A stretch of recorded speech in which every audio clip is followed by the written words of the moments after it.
നായകന പൂർത്തി വരുത്തുന്നിൻ യേശുവിങ്കൽ വചനപാത വചനപാത വചനപാത.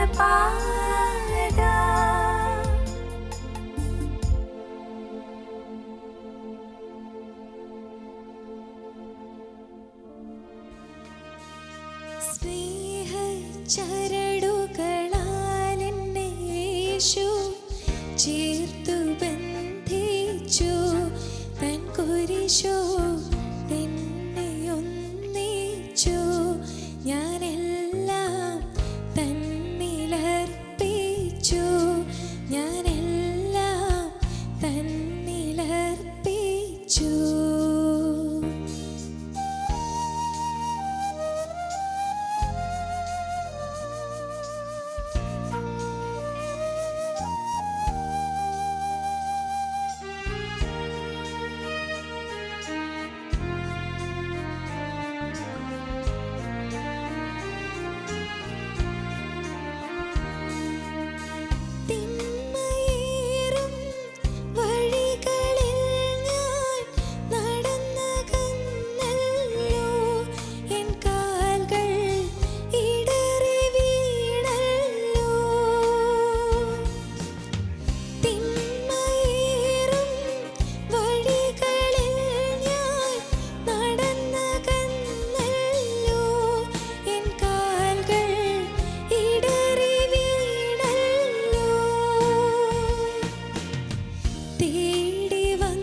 ദൈവതിരുനാമം മഹത്വപ്പെടുമാറാകട്ടെ. കർത്താവായ യേശുക്രിസ്തുവിൻ്റെ ധന്യനാമത്തിൽ നിങ്ങൾക്കെല്ലാവർക്കും എൻ്റെ സ്നേഹവന്ദനം. ഈ സന്ധ്യാസമയത്ത് നമുക്ക് ഓരോരുത്തർക്കും ദൈവത്തിൻ്റെ ജീവനുള്ള വചനം, ദൈവത്തിൻ്റെ മാറ്റമില്ലാത്ത വചനം, ആ ഇരുവായ്ത്തലയാകുന്ന വാള് നമ്മുടെ ഹൃദയങ്ങളോട് സംസാരിക്കുവാൻ, നമുക്ക് ആവശ്യമുള്ള ദൂത് പകർന്നു കിട്ടുവാൻ നാം ഓരോരുത്തരും പ്രാർത്ഥനയോടെ ഇരിക്കുകയാണ്. ഇന്നൊരു ദിവസം കൂടെ നമുക്കതിന് അവസരം ലഭിച്ചു. നാം എന്തെങ്കിലും യോഗ്യതയുള്ളവരായിട്ടാണോ ഇവിടെ ഇരിക്കുന്നത്? ഒരിക്കലുമല്ല. ദൈവത്തിന് നമ്മോട് കരുണ തോന്നി, യേശുക്രിസ്തുവിന് നമ്മോട് ഒരു സ്നേഹം തോന്നി. നാം പാപികളായിട്ടും നാം കുറവുള്ളവരായിട്ടും യേശുക്രിസ്തു നമ്മെ സ്നേഹിച്ചു. അവൻ്റെ സ്നേഹത്തിൻ്റെ വിലയാണ് നാം ഓരോരുത്തരും. വചനം പറയുന്നവരായാലും, സാക്ഷ്യങ്ങൾ പറയുന്നവരായാലും, വേദപുസ്തകം വായിക്കുന്നവരായാലും, അല്ല നിങ്ങൾ ഒരു കേൾവിക്കാരായി ഇരുന്ന് കേൾക്കുന്നവരായാലും, യേശുക്രിസ്തുവിന് നമ്മോടെല്ലാവരോടും സ്നേഹമാണ്. അവൻ പാപികളെ സ്നേഹിക്കുന്നവനാണ്. അവൻ പാപത്തെ വെറുക്കുന്നവനാണ്. ഇന്ന് പാപജീവിതത്തോട് യാത്ര പറഞ്ഞ് യേശുക്രിസ്തുവിനെ സ്വന്തം രക്ഷിതാവും കർത്താവുമായി സ്വീകരിക്കുവാൻ ഇന്ന് നമുക്ക് അവസരം ലഭിക്കുകയാണ്. അവന് നമ്മോടുള്ള സ്നേഹം നിത്യസ്നേഹമാണ്. അത് അതിരുകളില്ലാത്ത സ്നേഹമാണ്. അത് അളവുകളില്ലാത്ത സ്നേഹമാണ്. ദൈവത്തിന് സ്തോത്രം. ഒരു വാക്യം നമുക്ക് ഇങ്ങനെ വായിച്ചു കേൾക്കാം. മത്തായി എഴുതിയ സുവിശേഷം 4:18. അവിടെ ഇങ്ങനെയാണ് നാം വായിച്ചു കേൾക്കുന്നത്. അവൻ ഗലീല കടൽപ്പുറത്ത് നടക്കുമ്പോൾ പത്രോസ് എന്നു പേരുള്ള ശീമോൻ, അവന്റെ സഹോദരനായ അന്ത്രയാസ് എന്നിങ്ങനെ മീൻ പിടിക്കാരായ 2 സഹോദരന്മാർ കടലിൽ വല വീശുന്നത് കണ്ടു. എൻ്റെ പിന്നാലെ വരുവിൻ, ഞാൻ നിങ്ങളെ മനുഷ്യരെ പിടിക്കുന്നവരാക്കും എന്ന് അവരോട് പറഞ്ഞു. ഉടനെ അവർ വല വിട്ടേച്ച് അവനെ അനുഗമിച്ചു. അവിടെ നിന്ന് മുമ്പോട്ട് പോയാറെ സെബദിയുടെ മകൻ യാക്കോബും അവന്റെ സഹോദരൻ യോഹന്നാനും എന്ന വേറെ 2 സഹോദരന്മാർ പടകിലിരുന്ന് അപ്പനായ സെബദിയുമായി വല നന്നാക്കുന്നത് കണ്ടു. അവരെയും വിളിച്ചു. അവരും ഉടനെ പടകിനെയും അപ്പനെയും വിട്ട് അവനെ അനുഗമിച്ചു. നാം അനേകം പ്രാവശ്യം വായിച്ചിട്ടുള്ള ഒരു വേദഭാഗമാണിത്. ഇവിടെ ഗലീല കടൽപ്പുറത്തുകൂടെ നടക്കുന്ന കർത്താവായ യേശുക്രിസ്തുവിനെയാണ് നമ്മുടെ കാണുന്നത്. ഈ വേദഭാഗം നാം വായിക്കുമ്പോൾ നാമും വിശ്വസിക്കണം, അവിടെ പത്രോസിനെയും അന്ത്രയാസിനെയും യേശുക്രിസ്തു കണ്ടു എന്ന്. വീണ്ടും മുന്നോട്ട് നടന്നപ്പോൾ സെബദി മക്കളായ യാക്കോബും യോഹന്നാനും അവിടെ ഇരിക്കുന്നത് കണ്ടു എന്ന്. ഇന്ന് നാമും വിശ്വസിക്കണം. ഇന്ന് നാം നമ്മളുടെ പ്രാർത്ഥനാ മുറിയിലാണോ ഇരിക്കുന്നത്? അല്ല, നാം നമ്മുടെ ഡ്രോയിങ് ഹാളിലിരുന്നാണോ ഈ വചനം കേൾക്കുന്നത്? അല്ല, ഇന്ന് നിങ്ങൾ ഏതെങ്കിലും രോഗാവസ്ഥയിൽ രോഗക്കിടക്കയിലിരുന്നാണോ നിങ്ങൾ ഈ വചനം കേൾക്കുന്നത്? അന്ന് ഗലീല കടപ്പുറത്തുകൂടെ നടന്ന എൻ്റെ പ്രാണപ്രിയനായ യേശു ക്രിസ്തു ഇന്ന് നമ്മുടെ ഇടയിലേക്ക് നടന്നു വന്നിരിക്കുന്നു. അന്ന് ആ കാൽപാദം ഗലീല കടപ്പുറത്ത് ആ മണൽപ്പരപ്പിൽ കാല് വെച്ച് വെച്ച് നടന്നപ്പോൾ ആ കാലിൽ ആണിപ്പാടുകളില്ല. എന്നാൽ ഇന്ന് നമ്മുടെ ഇടയിലേക്ക്, നാം ഇരിക്കുന്ന അവസ്ഥയിലേക്ക് നടന്നു വരുന്ന യേശു ക്രിസ്തു, അവൻ ഇന്ന് നമ്മെ കാണുന്നു. അന്ന് ആ ശിഷ്യന്മാരെ വിളിച്ച അതേ ശബ്ദം ഇന്ന് നമ്മെ ഓരോരുത്തരെയും വിളിക്കുന്നു. നാം എത്ര പേര് വിശ്വസിക്കുന്നുണ്ട്? ഇന്ന് നമ്മെ വിളിക്കുന്നത്, നാം ഇന്ന് കേൾക്കുന്നത് എൻ്റെ പ്രാണപ്രിയനായ യേശുവിൻ്റെ ശബ്ദമാണ് എന്ന്. ഏതെങ്കിലും ഒരു മനുഷ്യർ സംസാരിക്കുന്നതല്ല, ഏതെങ്കിലും ഒരു സോഷ്യൽ മീഡിയ പ്ലാറ്റ്ഫോമിലൂടെ നിങ്ങൾ ശ്രവിക്കുന്നതല്ല. അന്ന് ആ ശിഷ്യന്മാരെ വിളിച്ച് വേർതിരിച്ച അതേ ശബ്ദം ഇന്ന് നമ്മെ വിളിക്കുകയാണ്. എത്ര പേർക്ക് ആ ശബ്ദം കേൾക്കുവാൻ മനസ്സുണ്ട്? എത്ര പേർക്ക് ആ ശബ്ദം കേട്ട് അതിൻ്റെ പുറകെ പോകുവാൻ, സകലതും വിട്ട് യേശുവിനെ അനുഗമിക്കുവാൻ മനസ്സുണ്ട്? അങ്ങനെ ആരെങ്കിലും ആ ശബ്ദം കേട്ട്, ആരെങ്കിലും ആ സ്നേഹത്തിൻ്റെ ശബ്ദം കേട്ട് ഇന്ന് ആ ശബ്ദത്തെ അനുഗമിക്കുന്നുവെങ്കിൽ അവരുടെ ജീവിതത്തിൽ പ്രത്യാശ ലഭിക്കുകയാണ്, അവരുടെ ജീവിതത്തിൽ സമാധാനം ലഭിക്കുകയാണ്, അവരുടെ ജീവിതത്തിൽ സന്തോഷം ലഭിക്കുകയാണ്, അവരുടെ ജീവിതത്തിൽ നിന്ന് ഏകാന്തതയുടെ അനുഭവങ്ങൾ മാറിപ്പോവുകയാണ്. ഇന്ന് ആ ശബ്ദം കേട്ട് നമുക്കും യേശുവിനെ അനുഗമിക്കാം. ഇവിടെ നാം വായിക്കുന്നത് എന്താണ്? അതിൻ്റെ 4-ാം അധ്യായം അതിൻ്റെ 20-ാം വാക്യത്തിൽ ഇങ്ങനെയാണ്: അവർ ഉടനെ അവർ വലവിട്ടേച്ച് അവനെ അനുഗമിച്ചു എന്ന്. അവർക്ക് പിന്നെ ഒന്നും ചിന്തിക്കേണ്ടി വന്നില്ല, അവർക്ക് വേറെ ഒന്നും ആലോചിക്കേണ്ടി വന്നില്ല. അവർ ഉടനെ, ആ ശബ്ദം കേട്ട ഉടനെ യേശു ക്രിസ്തുവിനെ അനുഗമിച്ചു. അതിൻ്റെ 22-ാം വാക്യം: അവരും ഉടനെ പടകിനെയും അപ്പനെയും വിട്ട് അവനെ അനുഗമിച്ചു. യേശുവിനെ അനുഗമിക്കുമ്പോൾ അവർ വേറെ ഒന്നും ചിന്തിച്ചില്ല. അവർക്ക് കിട്ടാൻ പോകുന്ന സൗഭാഗ്യം എന്താണെന്ന് അവർ ചിന്തിച്ചില്ല. അവരാരെയാണ് അനുഗമിക്കുന്നത് എന്നവർ ചിന്തിച്ചില്ല. സകലവും അങ്ങ് ഉപേക്ഷിച്ചു, യേശുവിനെ വിശ്വസിച്ചു. പ്രിയമുള്ളവരെ, ഇന്ന് നാം സകലവും ഉപേക്ഷിച്ച്, എന്താണെന്ന് നാം ഉപേക്ഷിക്കേണ്ടത്? നമ്മുടെ സകല ഭാരവും, സകല പാപവും, നിന്റെ സകല ഭാരവും ഉപേക്ഷിച്ച് അത് യേശുവിൻ്റെ കയ്യിലേക്ക് കൊടുത്തുകൊള്ളുവിനെന്ന് യോഹന്നാൻ സകലവും വിട്ട് അനുഗമിച്ചു. എന്നാൽ വെളിപ്പാട് പുസ്തകത്തിലേക്ക് വരുമ്പോൾ അവിടെ നാം യോഹന്നാൻ സ്ലേഹയെ കാണുന്നുണ്ട്. വെളിപ്പാട് പുസ്തകത്തിൽ 1-ാം അധ്യായം നാം വായിക്കുമ്പോൾ യോഹന്നാൻ അവിടെ ഏകാന്തതയുടെ അനുഭവത്തിലാണ്. അവൻ പത്മോസ് ദ്വീപിൽ ഏകാന്തതയോടെ ഇരിക്കുകയാണ്. നമ്മുടെ ജീവിതത്തിൽ പ്രശ്നങ്ങൾ വരാം, ജീവിതത്തിൽ പ്രതികൂലങ്ങൾ വരാം. നാം യേശുവിനെ അനുഗമിക്കുന്നവരായിരിക്കും, നാം ജീവിതത്തിൽ വ്യക്തമായ മാനസാന്തരം അനുഭവിച്ചവരായിരിക്കും. എന്നിരുന്നാലും ജീവിതത്തിൽ ഏകാന്തതയുടെ അനുഭവങ്ങൾ വരാം. ഇവിടെ സകലവും വിട്ട് യോഹന്നാൻ യേശുവിനെ അനുഗമിച്ചതാണ്. യേശുവിൻ്റെ പ്രിയ ശിഷ്യനായിരുന്നു യോഹന്നാൻ. പത്മോസ് ദ്വീപിൽ ഏകാന്തതയുടെ അനുഭവത്തിലാണ്. പത്മോസ് ദ്വീപ് പാറക്കെട്ടുകളാൽ ചുറ്റപ്പെട്ട ഒരു ദ്വീപാണ്. ചുറ്റും അലയടിക്കുന്ന തിരമാലകൾ, തിരമാലകളുടെ ശബ്ദമാണ് കേൾക്കുന്നത്. തടവുകാരെ ശിക്ഷിക്കുന്നതിനായി ഡൊമീഷ്യൻ ചക്രവർത്തി അയക്കുന്ന ഒരു ദ്വീപാണ് ഈ പത്മോസ് ദ്വീപ്. അവിടെ അനേകം അവശിഷ്ടങ്ങൾ കാണാം. യോഹന്നാൻ അതെല്ലാം കണ്ടുകൊണ്ട് അവിടെ ഇരിക്കുകയാണ്. ഞാനിങ്ങനെ ചിന്തിച്ചു പോയി, യോഹന്നാൻ ഒരുപക്ഷെ അവിടെ ഇരുന്ന് ആലോചിക്കുന്നുണ്ടാവും, അന്ന് യേശു ഗലീല കടപ്പുറത്തൂടെ നടന്നു വന്ന് ആ വിളിച്ചത്, സകലവും വിട്ട് യേശുവിനെ അനുഗമിച്ചത്. വീണ്ടും ഒന്നുകൂടെ ചിന്തിച്ചു, അന്ന് ശിഷ്യന്മാരെല്ലാവരും പടകിൽ യാത്ര ചെയ്യുമ്പോൾ കൊടുങ്കാറ്റടിച്ചു, പടക് മുങ്ങുന്ന അവസ്ഥയിലെത്തി. എന്നാൽ അവർ നിലവിളിച്ചു. അപ്പോഴുണ്ട് അതാ യേശു ക്രിസ്തു ആ വെള്ളത്തിൻ്റെ മുകളിലൂടെ നടന്നു വരികയാണ്. യോഹന്നാൻ ഒരു നിമിഷം ചിന്തിച്ചു, അന്ന് യേശു എൻ്റെ അടുക്കിലേക്ക് നടന്നു വന്നല്ലോ, യേശു ഞങ്ങളുടെ പടകിൽ കയറിയല്ലോ. ഈ അനുഭവത്തിൽ ഇന്ന് ചുറ്റും വെള്ളത്തിൻ്റെ ഓളങ്ങളാണ്. ആ പത്മോസ് ദ്വീപിൽ ഏകാന്തതയോടെ ഇരിക്കുകയാണ്. യോഹന്നാൻ ചിന്തിച്ചു, ഒന്ന് യേശു ക്രിസ്തു നടന്നു വന്നിരുന്നെങ്കിൽ, അന്ന് യേശു നടന്നു വന്നതുപോലെ ഒന്ന് നടന്നു വന്നിരുന്നെങ്കിൽ. ഞാൻ അവനെ ഏറ്റവും സ്നേഹിച്ച ശിഷ്യനാണല്ലോ, ഞാൻ അവൻ്റെ മാറോട് ചേർന്നിരുന്നതാണല്ലോ. അന്ന് കുരിശിൽ കിടക്കുമ്പോഴും എന്നോടാണല്ലോ യേശു സംസാരിച്ചത്. എല്ലാവരും പിന്മാറിപ്പോയപ്പോഴും ഞാൻ യേശുവിനോട് ചേർന്ന് നിന്നതാണല്ലോ.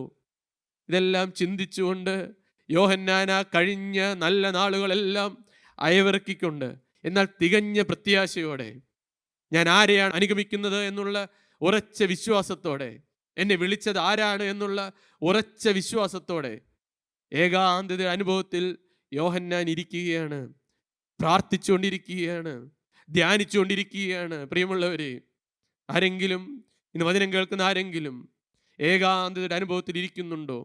ഒറ്റപ്പെട്ട അവസ്ഥയിൽ ഇരിക്കുന്നുണ്ടോ? എന്നെ കരുതുവാൻ ആരുമില്ലല്ലോ. എനിക്ക് അനേകം സുഹൃത്തുക്കൾ ഉണ്ടായിരുന്നതാണ്, എന്നെ സഹായിക്കാൻ അനേകം ദൈവമക്കൾ ഉണ്ടായിരുന്നതാണ്. എന്നാൽ ഞാൻ ഈ രോഗക്കിടക്കയിൽ, ഈ ICUയിൽ അല്ല, എന്നെ കരുതുവാൻ ആരുമില്ലാതെ ഞാൻ ഇരിക്കുകയാണല്ലോ. ആരെങ്കിലും അങ്ങനെ ചിന്തിക്കുന്നുണ്ടോ? ആരെങ്കിലും ആ നല്ല നാളുകൾ അയവിറക്കിക്കൊണ്ട് ഇരിക്കുന്നുണ്ടോ? എന്നാൽ ആർക്കും കടന്നു വരുവാൻ സാധിക്കാത്ത അവസ്ഥയിൽ, ആർക്കും ഒരു സമാധാനത്തിൻ്റെ വാക്കുകൾ പറയാൻ സാധിക്കാത്ത അവസ്ഥയിൽ നമ്മുടെ അടുക്കിലേക്ക് നടന്നു വരുന്ന എൻ്റെ യേശു ക്രിസ്തു ഉണ്ട്. നമ്മുടെ അവസ്ഥ അറിയുന്ന യേശു ക്രിസ്തു ഉണ്ട്. നമുക്ക് സമാധാനം തരുന്ന യേശു ക്രിസ്തു ഉണ്ട്. നിങ്ങൾ വിശ്വസിക്കുവിൻ. നിങ്ങൾ വന്നിരിക്കുന്നത് യേശു ക്രിസ്തുവിൻ്റെ സന്നിധിയിലാണ്. നമ്മളുടെ ഭാരങ്ങൾ അറിയുന്ന, നമ്മുടെ പാപങ്ങൾ ചുമക്കുന്ന യേശുവിൻ്റെ സന്നിധിയിലാണ് നാം വന്നിരിക്കുന്നത്.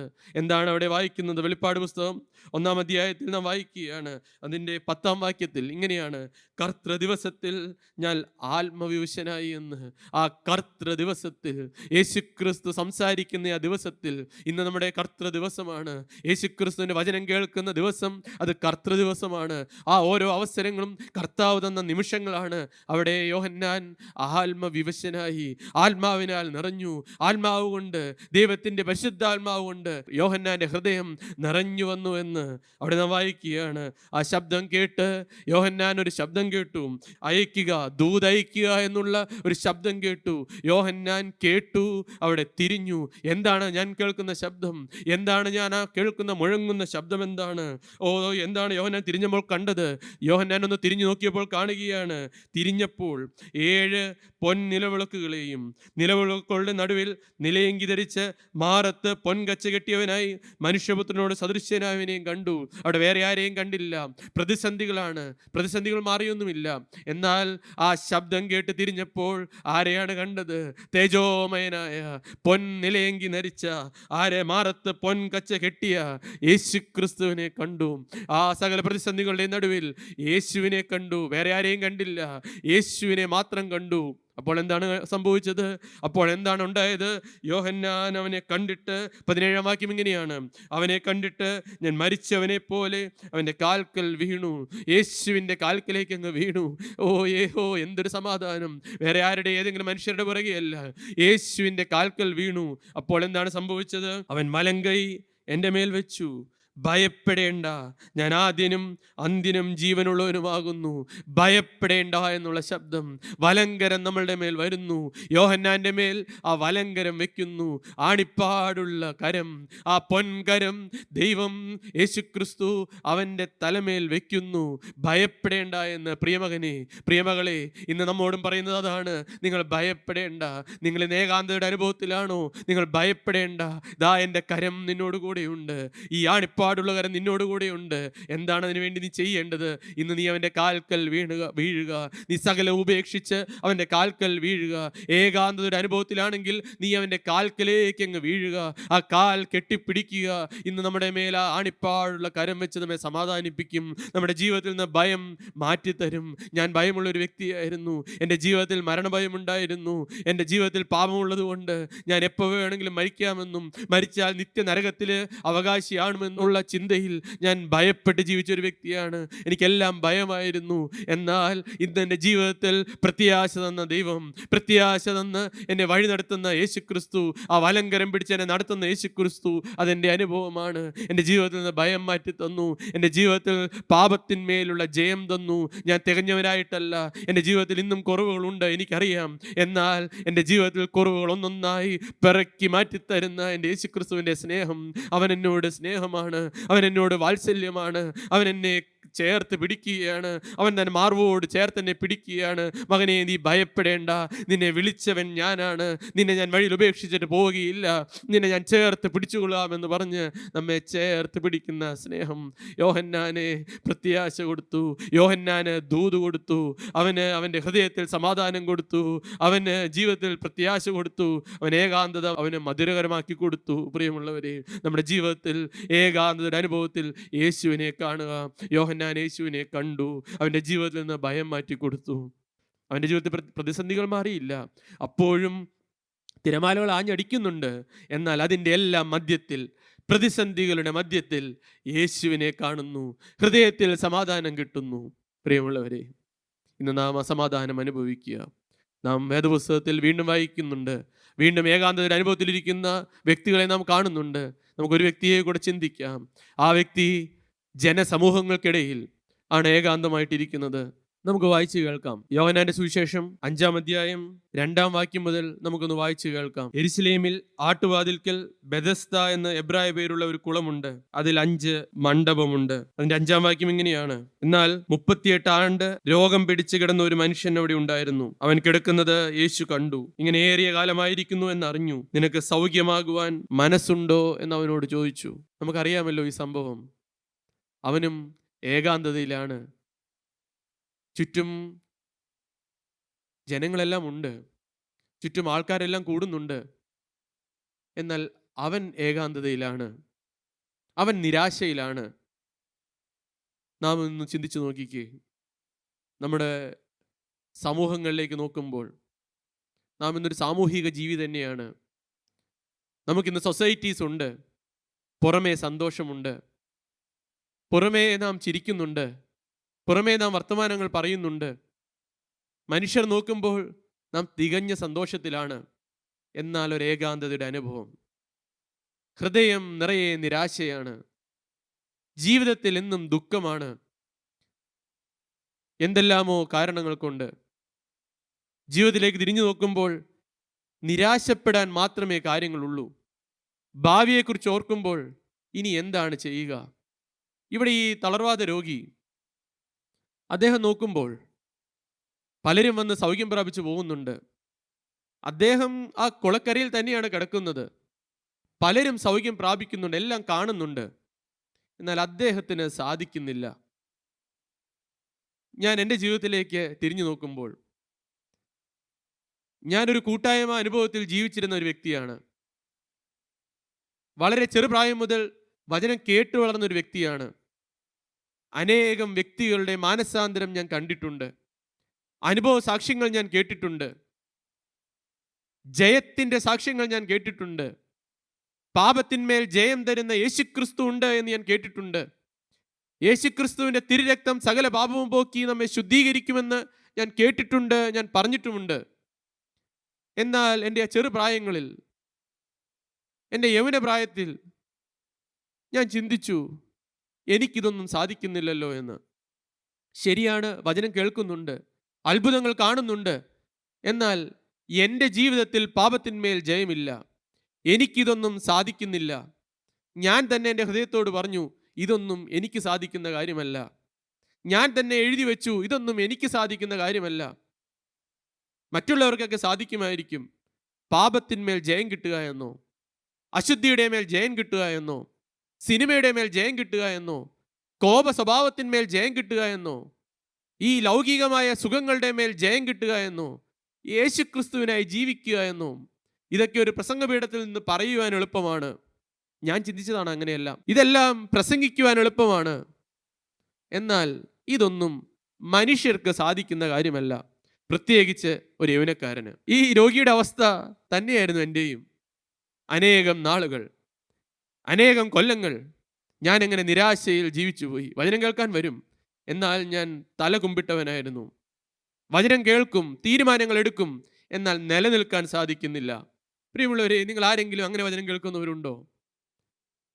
അങ്ങനെ ഏകാന്തതയുടെ അനുഭവത്തിൽ ആരെങ്കിലും വചനം കേൾക്കുന്നവരുണ്ടോ? എനിക്കിതൊന്നും സാധ്യമല്ല എന്ന് ചിന്തിച്ചുകൊണ്ട്, ഇതൊന്നും ഒരു യൗവനക്കാരനോ അല്ലെങ്കിൽ യൗവനക്കാരികൾക്കോ സാധ്യമല്ല എന്ന് ചിന്തിച്ച് ആരെങ്കിലും വചനം കേട്ടുകൊണ്ടിരിക്കുന്നുണ്ടോ? എന്നാൽ എന്നാൽ ഞാൻ എൻ്റെ അനുഭവത്തോട് ചേർത്ത് പറയട്ടെ, എൻ്റെ ജീവിതത്തിൽ പാപത്തിന്മേൽ ജയം തന്ന യേശുക്രിസ്തു ജീവിക്കുന്നുണ്ട്. യൗവനക്കാർക്കും ഈ ഭൂമിയിൽ അശുദ്ധിയുടെ മേൽ ജയം കിട്ടി ജീവിക്കാമെന്ന്, ഒരു പാപത്തോട് അറപ്പും വെറുപ്പുമുള്ളവനായി ജീവിക്കാമെന്ന് കർത്താവ് എനിക്ക് ബോധ്യം തന്നു. കർത്താവിൻ്റെ ജീവിതത്തെ അനുഭവം തരുന്നു. ഒരു അശുദ്ധിയുടേതായ സാഹചര്യങ്ങൾ വരുമ്പോൾ, പാപത്തിൻ്റെതായ സാഹചര്യങ്ങൾ വരുമ്പോൾ, യേശുക്രിസ്തു എന്നെ സ്നേഹിക്കുന്നു എന്ന് ബോധ്യമുള്ള, എന്നെ യേശു ദുഃഖിക്കുമെന്ന് ബോധ്യമുള്ള, വ്യക്തമായി ഹൃദയത്തിൽ ബോധ്യമുള്ള, ജീവിതത്തിൽ പാപത്തോട് യാത്ര പറഞ്ഞ് ജീവിക്കാൻ ആഗ്രഹമുള്ള, അങ്ങനെ ഒരു സമർപ്പണമുള്ള ഒരു വ്യക്തിക്ക് ഈ ഭൂമിയിൽ ജയജീവിതം സാധ്യമാണ്. പ്രിയമുള്ളവരെ, സ്വന്തമായിട്ട് സാധ്യമല്ല, അതിന് ദൈവത്തിൻ്റെ കൃപ നമുക്ക് കിട്ടും. യേശുക്രിസ്തു നമ്മളോട് ചേർന്നിരിക്കും. അവൻ നമ്മോട് ചേർന്ന് അടുത്ത് വരും. അവൻ നമ്മെ പിടിക്കും. ആ സാഹചര്യത്തിൽ നമ്മെ മാറ്റി നിർത്തും. അതെൻ്റെ അനുഭവമാണ്. ഞാൻ വീഴാൻ സാധ്യതയുള്ള വ്യക്തിയാണ്. ഞാൻ വീണു പോയിട്ടുള്ള വ്യക്തിയുമാണ്. എന്നാൽ ഈ കാലഘട്ടങ്ങളിൽ കർത്താവ് എന്നെ വലങ്കരം പിടിച്ച് നടത്തുന്നു. പാപ സാഹചര്യങ്ങളോട് ഒരു അറപ്പ് തരുന്നു. അവിടെ നിന്ന് മാറി നിൽക്കണമെന്ന് കർത്താവ് എനിക്ക് ഹൃദയത്തിൽ ഒരു കുത്തു തരുന്നു. അത് എൻ്റെ മേന്മ കൊണ്ടല്ല, കർത്താവ് എന്നെ സ്നേഹിക്കുന്നു എന്നൊരു ബോധ്യം എനിക്ക് ഉള്ളത് കൊണ്ടാണ്. ഞാൻ എന്തെങ്കിലും ചെയ്താൽ അവന് ദുഃഖിക്കുമെന്ന് കർത്താവ് എനിക്കൊരു ബോധ്യം തന്നു. പ്രിയമുള്ളവരെ, ഇവിടെ ഈ തളർവാദ രോഗി അവിടെ കിടക്കുകയാണ്. എന്നാൽ യേശുക്രിസ്തു അവനെ കണ്ടു. ആ ഏകാന്തതയിൽ ഇരിക്കുന്നവനെ യേശുക്രിസ്തു കണ്ടു. പ്രിയമുള്ളവരെ, നിങ്ങളെയും യേശുക്രിസ്തു കാണുന്നുണ്ട്. നിങ്ങളുടെ ഹൃദയത്തിൻ്റെ ഭാരങ്ങൾ അറിയുന്നുണ്ട്. നിങ്ങൾ ഏകാന്തതയിലാണ് എന്ന് അറിയുന്നുണ്ട്. നിങ്ങൾ പാപത്തിൽ ബുദ്ധിമുട്ടുകയാണ് എന്ന്, നിങ്ങൾ പാപത്തോട് യാത്ര പറയാൻ ബുദ്ധിമുട്ടുകയാണ് എന്ന്, നിങ്ങൾ ഇന്ന് നിരാശയിലാണ് എന്ന്, നിങ്ങളുടെ ജീവിതത്തിൽ പാപത്തിന്മേൽ ജയം കിട്ടുന്നില്ല എന്ന് ദൈവം അറിയുന്നുണ്ട്. അവൻ എന്നാലും നിങ്ങളോട് സ്നേഹമാണ്. നിങ്ങൾ മാറി നിൽക്കണ്ട, നിങ്ങൾ മാറിക്കിടക്കണ്ട. ദാ യേശുക്രിസ്തു നിങ്ങളുടെ അടുക്കെ വന്ന് നിങ്ങളോട് ചോദിക്കുകയാണ്. ഒരേ ഒരു ചോദ്യമാണ്, മകനെ, മകളെ, നിനക്ക് സൗഖ്യമാകുവാൻ മനസ്സുണ്ടോ എന്ന്. നിനക്കൊരു മനസ്സുണ്ടോ? നിനക്കൊരു മനസ്സുണ്ടോ? നീ കേൾക്കുന്ന വചനത്തിൽ വിശ്വസിക്കുവാൻ നിനക്കൊരു മനസ്സുണ്ടോ? നിനക്ക് പാപത്തോട് യാത്ര പറയുവാൻ മനസ്സുണ്ടോ? സൗഖ്യമാക്കുവാനായി ഞാൻ ഇന്ന് നിന്റെ അടുക്കൽ വന്നിരിക്കുന്നു. യേശുക്രിസ്തു ആണിപ്പാടുള്ള കരവുമായി നിന്റെ അടുക്കൽ വന്നിരിക്കുന്നു. നിന്റെ നേരെ അവൻ കരം നീട്ടുന്നു. നീ ഇന്ന് ആ കരത്തിലേക്ക് നിന്റെ ജീവിതം സമർപ്പിക്കൂ. നീ ഒന്ന് പറയൂ, കർത്താവേ, എനിക്ക് മനസ്സുണ്ട്. ഇവിടെ ഈ തളർവാദ രോഗി പറയുന്നത് എന്താണെന്നറിയോ? അവൻ നിരാശയുടെ വാക്കുകളാണ് പറയുന്നത്. സർവരക്ഷകനായ, സകലരെയും രക്ഷിക്കുന്ന രക്ഷിതാവായ യേശുക്രിസ്തു വന്ന് മുമ്പിൽ നിന്ന് ചോദിക്കുന്നു, നിനക്ക് സൗഖ്യമാകുവാൻ മനസ്സുണ്ടോ എന്ന്. എന്നാൽ ഇവിടെ തളർവാദ രോഗി എന്താണ് പറയുന്നത്? അവൻ പറയുകയാണ്, യജമാനനെ, വെള്ളം കലങ്ങുമ്പോൾ എന്നെ കുളത്തിൽ ആക്കുവാൻ എനിക്കാരുമില്ല. ഞാൻ തന്നെ ചെല്ലുമ്പോൾ മറ്റൊരുത്തൻ എനിക്ക് മുമ്പായി ഇറങ്ങുന്നു എന്ന് ഉത്തരം പറഞ്ഞു. അവൻ നിരാശയുടെ വാക്കുകളാണ് പറയുന്നത്. നമ്മൾ പറയുന്നുണ്ടോ? ഞാൻ പല പ്രാവശ്യം വചനം കേൾക്കുന്നതാണ്, ഞാൻ പല പ്രാവശ്യം തീരുമാനമെടുത്തതാണ്, എന്നാൽ എനിക്കിതൊന്നും സാധിക്കുന്നില്ല. ഞാൻ എന്ത് ചെയ്യാനാണ്? ഞാൻ പല പ്രാവശ്യം പല നേർച്ചകൾ കഴിച്ചു. എൻ്റെ പാപത്തിന്മേൽ, എൻ്റെ മദ്യപാനത്തിന്മേൽ, എൻ്റെ ഈ സ്വഭാവത്തിന്മേൽ എനിക്കൊരു മോചനം കിട്ടുവാനായി ഞാൻ പല നേർച്ചകൾ കഴിച്ചതാണ്. ഞാൻ പല ഡി അഡിക്ഷൻ സെൻ്ററുകളിലും പോയതാണ്. ഞാൻ ചില ദേവാലയങ്ങളിൽ പോയി വഴിപാടുകൾ നേർന്നതാണ്. എന്നാൽ ഇതൊന്നും എനിക്ക് സാധിക്കുന്നില്ല. ഞാൻ വലഞ്ഞു, എനിക്കിനി നടക്കില്ല. എൻ്റെ ജീവിതം ഒരു ക്ലോസ്ഡ് ചാപ്റ്ററാണ്. എന്നാൽ മകനെ, ഇന്ന് നിന്നോട് ചോദിക്കുന്നത് ഏതെങ്കിലും മനുഷ്യരല്ല, നിന്നോട് സംസാരിക്കുന്നത് ഏതെങ്കിലും ദൈവമക്കളല്ല, നിന്നോട് സംസാരിക്കുന്ന ദൈവത്തിൻ്റെ പരിശുദ്ധാത്മാവാണ്. അന്ന് ആ തളർവാദ രോഗിയോട് ചോദിച്ച അതേ ദൈവത്തിൻ്റെ പരിശുദ്ധാത്മാവ് ഇന്ന് എന്നോട് ചോദിക്കുകയാണ്, ഇന്ന് നിങ്ങളോട് ഓരോരുത്തരോടും ചോദിക്കുകയാണ്, മകനെ, സൗഖ്യമാകുവാൻ മനസ്സുണ്ടോ? നിന്റെ ജീവിതത്തിൽ പാപത്തോട് യാത്ര പറയാൻ നിനക്ക് മനസ്സുണ്ടോ? എങ്കിൽ നീ എഴുന്നേറ്റ് കിടക്കിയെടുത്ത് നടക്കുക എന്ന്, നീ നടക്കുക എന്ന്, നീ നടന്നുകൊള്ളുക എന്ന് ഒരു മനസ്സുണ്ടെങ്കിൽ നിന്നെ ഇന്ന് അവൻ എഴുന്നേൽപ്പിക്കും. നിന്റെ ജീവിതത്തിൽ ജയം തരും, നിന്റെ ജീവിതത്തിൽ സൗഖ്യം തരും, നിന്റെ ജീവിതത്തിൽ പാപത്തോട് അറപ്പ് തരും, നിന്റെ ജീവിതത്തിൽ വിശുദ്ധിയോടുള്ള കൊതി തരും. എത്ര പേർക്ക് അതിന് താല്പര്യമുണ്ട്? ദൈവത്തിന് സ്തോത്രം. നിന്റെ ജീവിതത്തിൽ പാപത്തോട് അറപ്പ് വരിക, അതൊരു കൃപയാണ് പ്രിയമുള്ളവരെ. ഇന്ന് യേശുവിനോടുള്ള സ്നേഹത്താൽ നിറയുക. ഇവിടെ പറയുകയാണ്, വീണ്ടും അവന് സൗഖ്യമായി കഴിഞ്ഞ് പറയുകയാണ്, ഇനി പാപം ചെയ്യരുത് എന്ന്, അധികം തിന്മയായത് ഭവിക്കാതിരിപ്പാൻ ഇനി പാപം ചെയ്യരുത് എന്ന്. നിന്റെ ജീവിതത്തിൽ നിന്ന് പാപം മാറ്റുക, പാപത്തോട് ഒരു യാത്ര പറയുക, പാപത്തോട് എന്നേക്കുമായി യാത്ര പറയുക. നിന്റെ ജീവിതത്തിൽ ജയം തരും. പ്രത്യാശയോടെ, ജീവിതത്തെ തികഞ്ഞ പ്രത്യാശയോടെ, ഞാൻ ഇന്ന് കടന്നുപോയാൽ ദൈവരാജ്യത്തിൽ യേശുക്രിസ്തുവിനോട് കൂടെയാണെന്നുള്ള ഉറപ്പ് നിനക്ക് തരും. മരണഭയം മാറ്റിത്തരും. നിങ്ങളുടെ ജീവിതത്തിൽ നിന്ന് ഏകാന്തത മാറ്റിത്തരും. എങ്ങനെയാണ് അവൻ നമുക്ക് വേണ്ടി ഏകാന്തത മാറ്റി തന്നത്? അവൻ എങ്ങനെയാണ് നമ്മുടെ ജീവിതത്തിൽ സന്തോഷം തന്നത്? എങ്ങനെയാണ് അവൻ നമുക്കായി നമ്മുടെ ജീവിതത്തിൽ സന്തോഷം തരുവാൻ അവൻ എന്താണ് ചെയ്തത്? യേശുക്രിസ്തു എന്താണ് ചെയ്തത്? നമുക്ക് വായിച്ച് കേൾക്കാം. മർക്കോസിന്റെ സുവിശേഷം 15-ാം അധ്യായം 33-ഉം 34-ഉം അവിടെ നാം ഒരു വ്യക്തിയെ കാണുന്നുണ്ട്. നമുക്കായി ഏകാന്തത അനുഭവിച്ച, എനിക്കായി ഏകാന്തത അനുഭവിച്ച, എല്ലാവരാലും ഒറ്റപ്പെട്ടവനായി, സ്വർഗസ്ഥനായ പിതാവ് പോലും ഒറ്റപ്പെടുത്തിയവനായി ഒരുത്തൻ മരക്കുരിശിൽ കിടക്കുകയാണ്. എന്തിനു വേണ്ടിയിട്ടാണ്? നിന്റെ ജീവിതത്തിൽ സന്തോഷം തരുവാൻ, നമ്മുടെ ഓരോരുത്തരുടെയും ജീവിതത്തിൽ നിന്ന് ഏകാന്തത മാറ്റിത്തരുവാൻ. അവിടെ എന്താണ് നാം വായിക്കുന്നത്? നമുക്ക് വായിച്ച് കേൾക്കാം. 6-ാം മണി നേരമായപ്പോൾ 9-ാം മണി നേരത്തോളം ദേശത്തെല്ലാം ഇരുട്ടുണ്ടായി. 9-ാം മണി നേരത്ത് യേശു, എൻ്റെ ദൈവമേ, എൻ്റെ ദൈവമേ, നീ എന്നെ കൈവിട്ടത് എന്ത് എന്നർത്ഥമുള്ള ഏലോഹി ഏലോഹി ലമ്മാ ശബക്താനി എന്ന് അത്യുച്ചത്തിൽ നിലവിളിച്ചു. എല്ലാവരും കൈവെടിയപ്പെട്ടവനായി, സ്വർഗസ്ഥനായ പിതാവ് പോലും ഉപേക്ഷിച്ചവനായി, എൻ്റെ ദൈവമേ, എൻ്റെ ദൈവമേ, നീ എന്നെ കൈവിട്ടതെന്ത് എന്ന് നിലവിളിച്ചുകൊണ്ട് എനിക്കായി എൻ്റെ പാപം അവൻ്റെ മേലായപ്പോൾ, എൻ്റെ സകല പാപവും അവൻ്റെ ചുമലിലായപ്പോൾ സ്വർഗം കണ്ണടച്ചു, ദൈവം കണ്ണടച്ചു, എല്ലാവരും ഉപേക്ഷിച്ചു. എന്തിനാണ് മകനെ? നിനക്കായിട്ടാണ്, നിന്റെ ജീവിതത്തിൽ സന്തോഷം തരുവാനാണ്. എൻ്റെ സകല പാപവും അവൻ ആ കുരിശിന്മേൽ കൈക്കൊണ്ടു. ആ തിരുരക്തത്താൽ എൻ്റെ സകല പാപവും മോചിക്കുവാനായി ഞാൻ ഇന്ന് വരെ ചെയ്തു കൂട്ടിയത്, ഞാൻ ജനിച്ചപ്പോൾ മുതൽ ചെയ്തു കൂട്ടിയത് അല്ല, നീ അറിഞ്ഞുകൊണ്ടും അറിയാതെയും നിന്റെ ജീവിതത്തിൽ ചെയ്തു കൂട്ടിയത് സകലവും, നീ എത്ര വലിയ കൊടിയ പാപം ചെയ്തവനാണെങ്കിലും, നീ കൊലപാതകം ചെയ്തവനാണെങ്കിലും, നീ വ്യഭിചാരം ചെയ്തവനാണെങ്കിലും, നീ മദ്യപിച്ച് നടന്നവനാണെങ്കിലും, ഇന്ന് നീ സൗഖ്യമാകുവാൻ മനസ്സുണ്ട് എന്നൊരു വാക്ക് പറഞ്ഞാൽ ആ സ്വർഗത്തിൽ ഇന്ന് നിന്റെ പേരെഴുതി തരും. ആ തിരുരക്തം നിന്റെ സകല പാപവും മോചിച്ചു തരും.